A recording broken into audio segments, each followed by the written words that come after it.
મહત્વના સમાચારો વિસ્તારથી। તાપીના વ્યારામાં આવેલી ખુશાલદાસ મકનદાસ દાસ ગાંધી શાળામાં વિવાદ સર્જાયો છે। શાળામાં ફી બાકી હોવાના કારણે વિદ્યાર્થીઓને તડકામાં ઊભા રખાયા હોવાની ફરિયાદ થઈ છે। ભત્રીજા અને ભત્રીજીને તડકામાં ઊભા રખાયાની કાકા વિનોદ મિશ્રાએ શિક્ષણ અધિકારીને ફરિયાદ કરી છે। ડિસેમ્બર મહિનાની એટલે કે માત્ર એક જ મહિનાની ફી બાકી હોવાથી આચાર્યએ તડકામાં ઊભા રાખ્યા છે।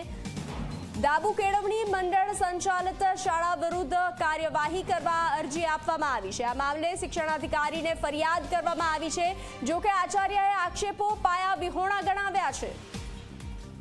તો ફરી શાળા વિવાદમાં આવી છે। તાપીના વ્યારામાં આવેલી ખુશાલદાસ મકનદાસ ગાંધી શાળા વિવાદમાં આવી છે।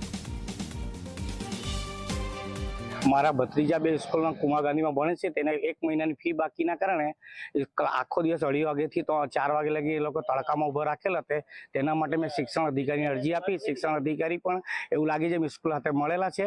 તે એમ કે ફી નહીં ભરે તો તમે બીજી સ્કૂલમાં ભણાવો, આવી રીતે એવો જવાબ આવે છે। કાલ ઉઠીને મારી પોયરા ભત્રીજાને કોઈને કંઈ થાય, કોઈ બી બાળકોને કંઈ થાય એની સંપૂર્ણ જવાબદારી શિક્ષણ અધિકારી તથા જે તે સંસ્થાની રહેશે। અને ઘણા બધા પોયરા પણ થતા હતા, બહુ બધા ઉભેલા હતા ને તે પોયરાઓ રડીને એમ કે અમારતાનો કે અમે સ્કૂલમાં નહીં, અમને સ્કૂલમાં પરેશાન બહુ કરે છે ફી માટે। એમ કે આજે બી ઊભા રાખે પછી અમને સારું નહીં લાગે બધાની સામે ઊભા રહેવાનું લોબીમાં, એવું કહે છે કે હવે એમ કે અમે સ્કૂલ નથી જવાના, ના પાડે છે લોકો।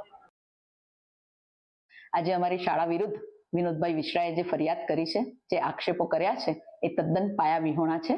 અમારી શાળામાં એફઆરસીએ નિર્ધારિત કરેલ ફી કરતાં પણ ઓછી ફી લેવામાં આવે છે અને પાછલા વર્ષની ફી બાકી હોય એવા પણ ઘણા વિદ્યાર્થીઓ અભ્યાસ કરે છે। એમના અભ્યાસને પણ ક્યારેય કોઈ નુકસાન પહોંચ્યું નથી।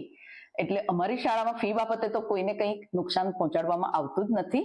અને આ જેમણે આક્ષેપો કર્યા છે એમના કુટુંબના અન્ય બાળકોને સંસ્થા દ્વારા અગાઉ ફીમાં ઘણી મોટી રકમમાં માફી પણ આપવામાં આવી છે અને તે છતાં પણ આ ભાઈ કેમ આવા આક્ષેપો કરે છે એ મને જરાય સમજાતું નથી। અને એમના કુટુંબી અમારી સંસ્થામાં નોકરી કરે છે, એમને પણ માનવતાની રહે અગાઉ પણ ઘણી રાહતો આપવામાં આવી છે, તે છતાં કેમ એમણે આવું કર્યું એ અમારી સમજમાં આવતું નથી। વધુ વિગતો સાથે સંવાદદાતા નરેન્દ્ર જોડાઈ ચૂક્યા છે। નરેન્દ્ર, તાપીના વ્યારામાં ઘટના સામે આવી છે, આચાર્ય સામે આક્ષેપો કરવામાં આવ્યા છે, શું છે સમગ્ર ઘટના? જી ચોક્કસથી જણાવી દઉં કે વ્યારામાં જે વ્યારા નગરમાં રફુ દાબુ કેવડી મંડળ સંચાલિત કુમાર ગાંધી શાળા છે, જે ગ્રાન્ટેડ શાળા છે અને આ શાળા દ્વારા વિદ્યાર્થીઓને શિક્ષણ આપવામાં આવે છે।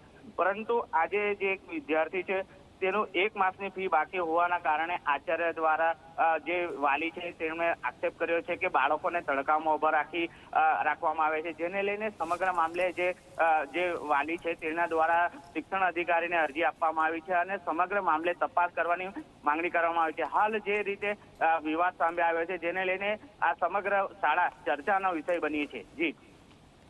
જી નરેન્દ્ર, જાણકારી સાથે જોડાવા બદલ આભાર।